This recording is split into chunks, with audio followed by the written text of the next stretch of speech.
Hello, my name is Tara Kachaturoff, and I'm the host of Michigan Entrepreneur, where we feature businesses from startup to stellar. Today we have as our special guest Nancy Reinheimer Kaufman of Kaufman's Children's Center in West Bloomfield.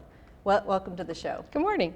So how are you today? I'm great. Well, we're really happy to have you on the show because you've got a business that we've never featured before. Why don't you tell us a little bit about what you do at Kaufman's Children's Center?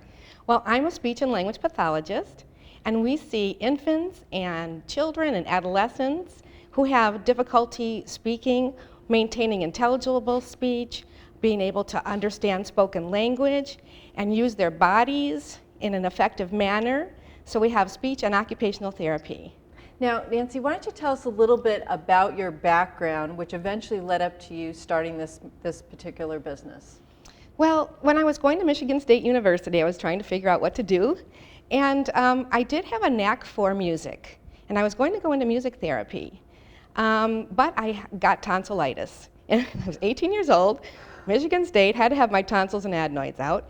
And I could play music by ear, but I couldn't read it.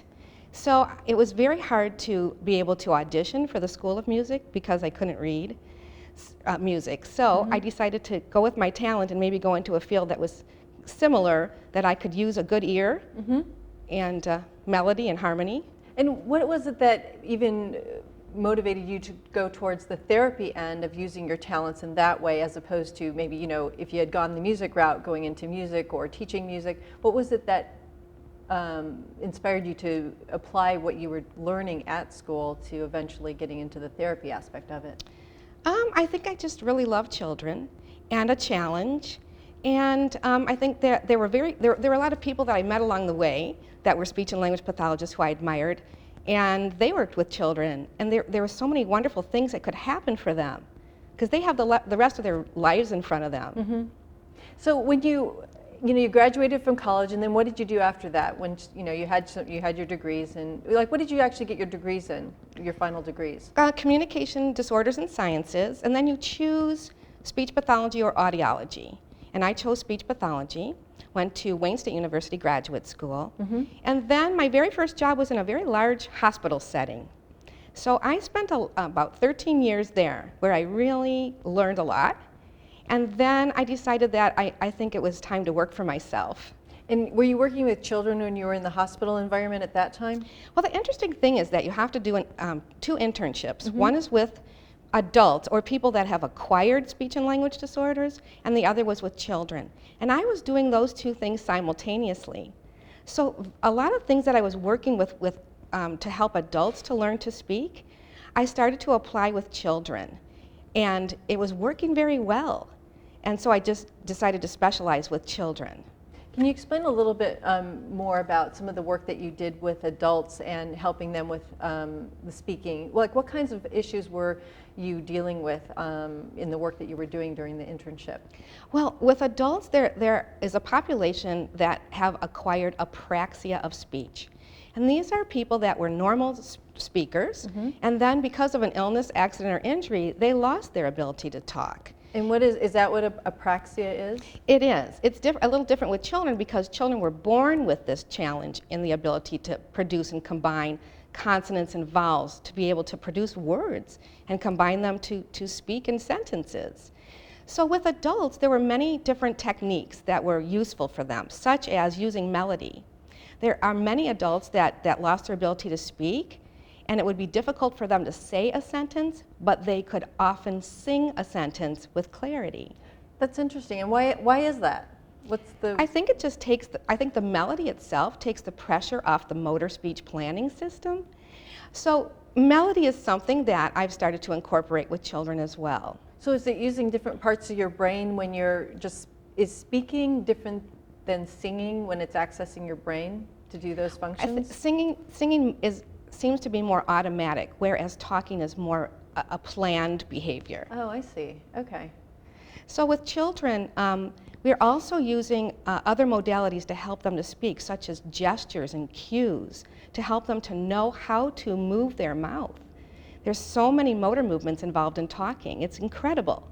So like so you were doing the internship with the adults and also working with children, and then when you finished those internships, you were you still, you went into practice, you were still practicing at the hospital, or did you go into your own practice? I was still practicing at the hospital and then specializing with children. Okay, and then where was it, or what was it in your career that actually caused you to say, I want to go do this on my own? Because that's a big step from working for somebody to, making that switch over. Yeah. Mm-hmm. What was it that caused that for you?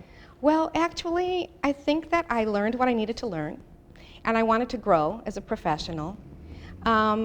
And it's tougher at a large facility. You start to lose yourself and your identity. Mm-hmm. There's a lot of politics and red tape, and I just really felt that it was time for me to work for myself. I was actually becoming a magnet for children who struggle to speak. And many children, even from other states, were coming to see me specifically. And that made me want to really further this career and this talent in my own way.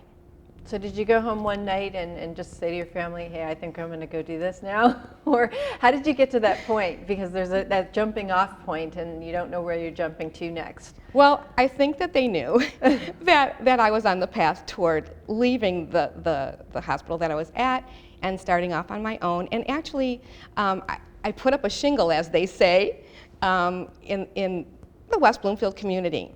And I was all by myself, which was really strange. I had a little, telephone, voice system, and I hired graduate students in speech pathology from Wayne State University to answer the phones. And it was lonely, I have to say, but I had a following of children. And then, lo and behold, other speech pathologists joined me. And how long have you been in business at this point? At my own practice, I've been 17 years. 17 years? And I've been a speech pathologist for 30. And you have quite a staff as well at your facility. We have 30 staff members. In what was it, over 10,000 square foot facility? We do. We have an 11,000 11,000. Yeah. Okay, 11,000 square foot facility in West Bloomfield. What happened was when I first started out on my own, I rented space, and then we grew and had to move to a larger space. Then we had to break through a wall. And then we had to move to a space we had to acquire space that was across the parking lot. So our families had to bundle up their children, especially in the Michigan winters, to go and experience more services from one building to another. And that's where my husband and I decided that it might be a good investment to just build our own building. There was a lot available across the street, and we just went forward and did that. And now we're all under one roof. And here you are today. Why don't you tell us a little